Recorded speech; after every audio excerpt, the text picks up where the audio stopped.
E como declaração de interesses, eu não tenho, nunca votei em Ventura nem no Chega até hoje. Até hoje. Portanto, a minha defesa de André Ventura é a defesa do regime democrático. Soubemos hoje que o Tribunal Constitucional não aceitou o recurso de André Ventura em relação à decisão do Tribunal que o obrigava a pedir desculpa à família do bairro Jamaica por causa de, alegadamente, os ter chamado de bandidos. Devo dizer que estou comovido, francamente comovido, com a rapidez com que a Justiça, desde que a queixa entrou em abril deste ano, até agora, a resposta do Tribunal Constitucional, ter sido tão rápida. Entrou em abril, portanto, maio, junho, julho, agosto, setembro, outubro, novembro, dezembro. 8 meses. A Justiça está muito rápida, não está? É de suspeitar. Não costuma ser rápida. Sobretudo, quando vimos aqui há 2 dias, penso eu, uma reportagem sobre uma queixa da família do psiquiatra Carlos Amaral Dias, que está há 2 anos a vacilar pelos tribunais, em que eles se queixam da prestação do INEM e em que demonstram que, se não fosse a incompetência, naquele caso do INEM, provavelmente Carlos Amaral Dias teria sobrevivido. Isto sendo bastante mais grave do que um alegado insulto à família do bairro Jamaica, foi de uma rapidez com que a Justiça tratou disto, e este caso, que foi muito mais grave, a morte de Carlos Amaral Dias, ainda anda por lá. Meus caros, ninguém pode mais atirar areia para os olhos dos portugueses. Os portugueses estão a perceber perfeitamente que a Justiça tem 2 pesos e 2 medidas. Se é André Ventura, é uma rapidez com que chega ao Constitucional. Se é a queixa de uma família, de alguém que foi, segundo a família, objeto de uma incompetência do INEM e, portanto, em consequência disso morreu, anda há 2 anos. Isto não pode ser. Para não falar já da bandidagem que anda para aí com processo em tribunal há séculos, não é? Ventura, bomba, é logo, é rápido. Isto não é correto. Isto não é correto, até porque um dos elementos da fotografia, do que eu consegui perceber, atacou uma esquadra policial. Bom, então o que é que podemos chamar este indivíduo? Um cidadão que cumpre o seu dever cívico e que cumpre as leis e cumpre as regras? É o malandro do André Ventura que chama bandido a este homem? Se de facto ele atacou uma esquadra policial, é que é racismo? Vamos ainda ver mais uma vez como nós estamos cada vez mais hipócritas nesta sociedade e, portanto, mais perigosamente enfiados numa ditadura. O senhor Mamadou Ba chamou criminoso, torcionário, a Marcelino da Mata e achou absolutamente indecente terem querido, o CDS, por exemplo, ter querido homenagear Marcelino da Mata no Parlamento. E disse que de Marcelino da Mata o que Mafoma não disse do Tocinho. Vamos lá ver se Mamadou Ba foi racista ou não. Mamadou Ba refere que o seu tio-avô integrou, que é do Senegal, integrou o contingente francês, portanto ao serviço da França, para combater os nazis.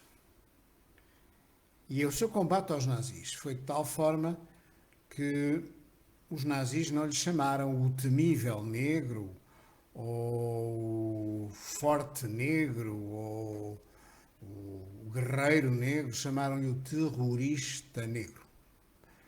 Bom, há que perceber se este cognome resultou do facto do tio-avô de Mamadouba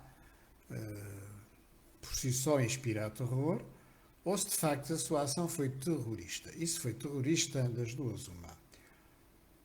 Ou cometeu ações que a terrorizaram, que podem ter sido junto de pessoas, exercendo sobre elas ações aterrorizantes, ou foram atentados, explosões, etc, etc, etc.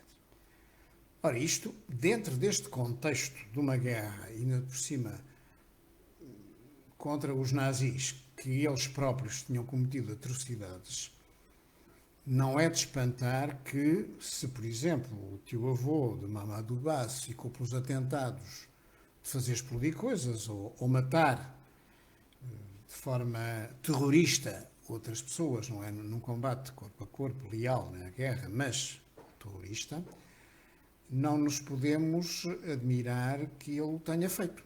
E não o podemos censurar por isso.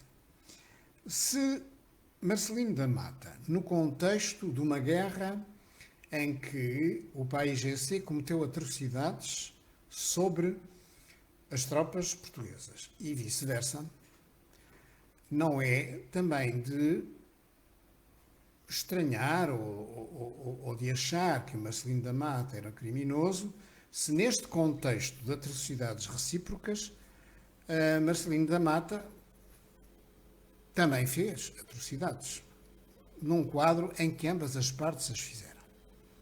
Tal como o tio-avô de Mamadou Ba, ao serviço de uma potência colonizadora, tal como Marcelino da Mata, ao serviço de uma potência colonizadora, cometeu atrocidades, terrorismos, porque estávamos num contexto de terrorismos de parte a parte. Lembro-me até que Marcelino da Mata disse, num vídeo que passou aí no Facebook, mas que criminosamente cortaram um bocado, eu depois consegui o vídeo completo, Marcelino da Mata dizia, sim senhor, eu cortei o pénis do guerrilheiro do PAIGC e enfiei-o na boca porque ele tinha feito o mesmo a um nosso camarada. Esta parte foi omitida. E sabemos que, infelizmente, num quadro de guerra, em todas as guerras houve atrocidades destas. Mais ainda, Marcelino da Mata dizia que a Guiné independente que o PAIGC queria, e ele tem toda a legitimidade e tinha toda a liberdade para achar assim, era uma independência em que a Guiné ia estar a funcionar, não era independente, mas sim um satélite da União Soviética nessa altura. O que, aliás, se veio a verificar. Portanto, Mamadou Ba se classifica Marcelino da Mata de um criminoso torcionário ao serviço do colonialismo e não classifica da mesma maneira o seu tio-avô de torcionário ao serviço do exército colonial que esteve e que, se era terrorista, segundo os nazis, é porque fazia atos terroristas. Claro que na ótica dos nazis era terrorista porque era sobre eles que recaíam os atos. Então, um é criminoso e o outro não é. Ou não são os dois, ou são os dois. Portanto, isto é um ato de claro racismo de Mamadou Ba. Alguém moveu uma ação em tribunal contra Mamadou Ba? Não. E é pena, porque uma nação que deixa que isto aconteça é uma nação que está a morrer, está a perder a verticalidade. Mais ainda, quando houve uma intervenção policial no célebre bairro Jamaica, mais uma vez, no Seixal, Mamadou Ba chamou à Polícia de Segurança Pública a bosta da bófia. E isto valeu-lhe o afastamento e o não apoio do Bloco de Esquerda, de quem ele era assessor na Assembleia da República. Uma daquelas coisas que o Bloco faz, como o LIVRE fez em relação à Joacim, depois arrependem-se. Querem ter fica bem, é bonito, é de esquerda ter uma pessoa preta no seu staff, mas quando ela lhe dá amargos de boca, afasta-me rapidamente. Assim o livro nunca mais se mete noutra, e aqui o Bloco de Esquerda também nunca mais se mete noutra. E então solidarizou-se com Mamadou Ba, dizendo que não aceitava generalizações. E bem, Mamadou Ba não podia chamar a toda a polícia bosta se alegadamente 6 ou 7 ou 8 ou 3 ou 2 polícias que estiveram no bairro Jamaica se comportaram de uma forma incorreta. E não sei se o fizeram. Portanto, classificar todo um grupo profissional de forças de segurança como bosta, porque alguns, muito poucos, tiveram uma ação alegadamente incorreta, é racismo, Sr. Mamadou Ba. A polícia, por acaso, a instituição polícia, alguma vez pôs em tribunal o Sr. Mamadou Ba? Não pôs. Mas, no entanto, ele foi profundamente racista. Mas chamar ao exército português, exército colonial, que fez as maiores atrocidades e que explorava o povo, não sei o quê, não sei o que mais, é mais uma vez generalizar o que eventualmente alguns membros do exército português terão feito de menos correto ou de menos próprio. E isto é racismo. Lá porque o racismo vem da parte de um preto não deixa de ser racismo. E considerar que só é racismo quando vem da parte de brancos é também racismo. Portanto, vivemos num país em que a justiça é ágil quando trata ou quando se trata de atacar alguém que diz coisas no direito pleno da sua liberdade de expressão e que se refere a pessoas, algumas delas, como se sabe, se é verdade, atacaram uma esquadra policial. Aceitamos perfeitamente que sejam racistas em relação a nós e que o Sr. Mamadou Ba faça discursos de ódio. E a justiça não se mexe, nem ninguém mexe, nem põe nada na justiça. E quando um cidadão português morre por incompetência do INEM, está há 2 anos em tribunal. Estamos, portanto, a caminhar para uma justiça que tem 2 pesos e 2 medidas, aliás, tem 2 pesos e 2 medidas, e que faz um jogo de politicamente correto, ou seja, vamos julgar rapidamente e humilhar quem faz aparentemente discursos de ódio, mas só se for branco, se for preto não fazemos nada. Isto tem algo de sociedade secreta que se instalou dentro da magistratura, que está dentro de um plano global. Cuidado. Isto depois tem como efeito o efeito contrário. E isto vai nos introduzir já para o próximo tema. É que o efeito contrário é que justamente todas as pessoas, a começar comigo, começam a pensar 2 vezes se não vamos votar no Chega, quanto mais não seja para parar isto. O Sr. André Ventura tem todo o direito de dizer que aquilo ali era um grupo de bandidos, se de facto eles o eram. E a família que se sentiu ofendida tem todo o direito de ir a tribunal e queixar-se de denúncia caluniosa. Mas, então, o tribunal tem que usar a mesma medida em relação ao Sr. Mamadou Ba. Por exemplo. Se o não faz porque ele é preto e André Ventura é branco, o tribunal está a ser racista. E nós temos que acabar com isto. Não podemos ser censurados e ser objeto de uma censura e de uma ação judicial rápida e radical porque somos brancos, mas quem disser as maiores enormidades e fazer discurso de ódio em relação a nós, todos, portugueses, esse não tem qualquer problema, passa por entre os pingos da chuva. Isto tem como resultado mais votos no Chega. Tem como resultado mais gente a apoiar André Ventura, porque as pessoas estão a ficar fartas de que não poderem dizer A, porque porque é racismo, não poderem dizer B, porque é racismo, não poderem dizer C, porque é racismo.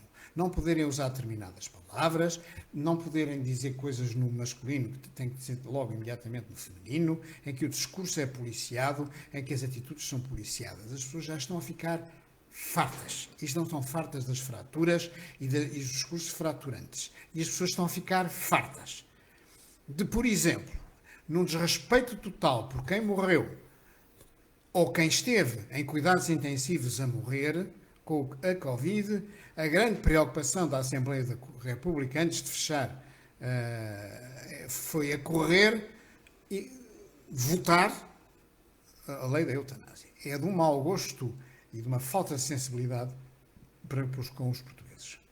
Felizmente, nas raras vezes em que Marcelo Rebelo de Sousa fez alguma coisa, vetou a lei. E agora, como a Assembleia está dissolvida, não se pode fazer mais nada, só pode pegar neste veto a Assembleia seguinte. Dentro deste quadro, e agora com as coisas mais claras em relação à configuração eleitoral, sabemos que agora é Rui Rio quem está à frente do PSD. Ao contrário de vários comentadores políticos da nossa praça, eu continuo a achar, e daquelas sondagens, eu continuo a achar que com Rui Rio o PSD vai perder. Vai perder votos. E porquê? Porque os portugueses verificam o seguinte: os portugueses não são burros. Quando a Costa disse, e com isso se fechou num beco sem saída, que no momento em que o governo utilizasse ou precisasse do apoio do PSD, caía como governo, sabendo, no entanto, ele próprio que várias vezes Rui Rio via PSD lhe deu a mão. Portanto, isto é uma declaração hipócrita e falsa. O governo acabou por cair, mas não porque o PSD lhe deu a mão. O que acabou por cair pela manifesta incompetência deste governo. O que é que aconteceu? Aconteceu que a Costa faz isto e diz isto para achincalhar e insultar o PSD e fechar-lhe a porta. E agradar-se ao Bloco de Esquerda e ao Partido Comunista. Ele agora está a ver, António Costa, que o Bloco e o PCP, fiéis e coerentes com tudo o que fizeram, deitando abaixo o governo, vão vender muito caro o seu apoio. Portanto, se Costa, que com o poder é como macaco por banana, quando forem as eleições, se ganhar, o que eu duvido seriamente, eu acho que Costa não vai ganhar as eleições, escrevam o que eu disse, mas se ganhar e precisar do Bloco e do PCP para formar governo, tem que vender, tem que comprar isso muito caro, porque o Bloco e o PCP já não caem noutra. O Bloco e o PCP vão exigir coisas por escrito e vão dizer-lhe claramente que à primeira falha deitam o governo abaixo. Não tenham dúvidas disso. O Bloco e o PCP já levaram muita pancada eleitoral por causa da sua ligação a Costa. Portanto, Costa estava num beco sem saída. No momento em que Rio ganha as eleições para presidente do PSD e diz, e continua a insistir, porque é teimoso que nem uma mula, que vai dar o braço ao PS, se caso ele perca as eleições, dá apoio ao PS, sem contrapartidas. Não é lá na altura, é agora é que as devia exigir, sem contrapartidas e sem saber sequer se ele as vai dar, está a abrir a porta ao beco sem saída em que Costa se tinha metido. Porque Costa pode agora dizer, caso ganhe as eleições e precise do PSD, pode dizer-lhes, meus caros, eu disse aquilo em relação ao meu governo anterior. Neste caso, e agora, e nestas circunstâncias, e com todas as atitudes do Bloco e do PCP, agora vir-me para o PSD. E o senhor doutor Rui Rio disse-me que estava aberto. E então Rui Rio, que é fiel à sua palavra, vai abrir negociações com António Costa e como ainda por cima mantém aquela ideia um bocado estranha de que de estabilidade. A estabilidade tem as costas muito largas, senhor doutor Rui Rio. Há limites, mas pronto. Como ele tem aquela visão de estabilidade um pouco estranha, ele vai, em última análise, aceitar e negociar com relativa frouxidão as coisas com António Costa. É disto que os portugueses têm medo. E, portanto, não vão votar em Rui Rio. Não é PSD, não vão votar em Rui Rio. E há muitos militantes do PSD que cada vez mais não vão votar em Rui Rio. Também não vão votar no CDS, porque com o Chicão à frente e com os disparates que já tem feito para além da fuga a ir a eleições diretas, que foi vergonhosa, ninguém vai votar no CDS. O CDS está morto. O que é que resta às pessoas que não querem e já estão fartas da incompetência do governo de Costa, do Serviço Nacional de Saúde, que está decrépito e cada vez se fazem mais asneiras e se decidem mais asneiras, e os portugueses é que estão a sofrer isto na pele, muitas vezes com a própria vida. Passando pelo serviço, pela educação, em que a escola pública está cada vez mais decrépita, sem material, sem professores, e que já estão a querer professores, mesmo sem as habilitações, para salvar o ano, passando por uma economia débil e umas finanças mais débeis ainda, e uma justiça que não funciona e que funciona lentamente e que está aqui usada. Quem é que vai votar no PS que tenha um mínimo de cabeça? Ninguém. As pessoas de bom senso não votam no PS. Só vota no PS, neste momento, quem está à espera de prebendas, de um empregozito ou de mais um lugarzinho aqui ou acolá.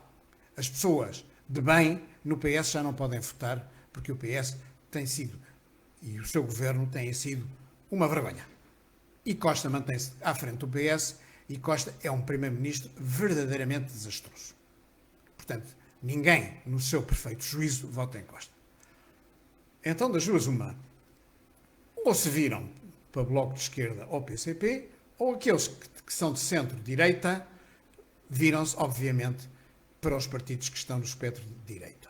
E esses partidos, não sendo o PSD, na minha modesta opinião, porque Rui Rio já está a dar a mão a Costa ainda antes das eleições, e terem acontecido, só tem duas alternativas. Porque já vimos que o CDS está morto. Ou Iniciativa Liberal, ou Chega.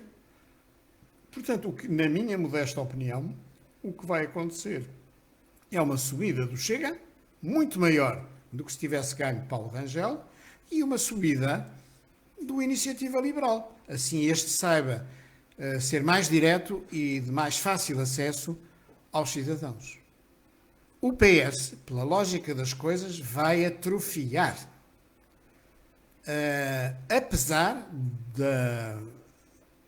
do brinde que Rui Rio, de forma pouco inteligente, lhe deu, continuando a abrir-lhe um caminho e uma saída para o beco sem saída em que ele se tinha metido. Em vez de o entaipar, que era a grande morte do Partido Socialista e do governo Costa. Assim abriu, e as pessoas que pensam duas vezes dizem, bem, então já que ele abriu, então não vamos votar nele. Vamos votar em quem nos dá a garantia que isto nunca mais. Já estamos fartos de gente a ser nomeada não pela sua competência, mas porque são da família de A e de B. Já estamos fartos de uma saúde que não funciona, de uma justiça que protege corruptos. Já estamos fartos de orçamentos com os tais despesas extraordinárias que ninguém entende, dinheiro para toda a gente, menos para aquilo que é preciso. Estamos fartos de uma saúde em que nós morremos e estamos fartos de uma escola pública que não funciona e de uma economia débil e de umas finanças débeis. Estamos fartos de andar de chapéu a pedir esmola à União Europeia, sermos considerados uma espécie de resto da Europa pelos países do norte da Europa. Não foi um partido e um governo que não nos deu dignidade como país. E Portugal pode ser um país próspero, rico e que deixe de ser olhado como um pedinte e passe a ser olhado como um país vertical e um país com mérito. E isto só se resolve, na minha modesta opinião, votando à direita. Não podendo ser no PSD, então que se votem nos partidos que nos restam, que é a Iniciativa Liberal e o Chega.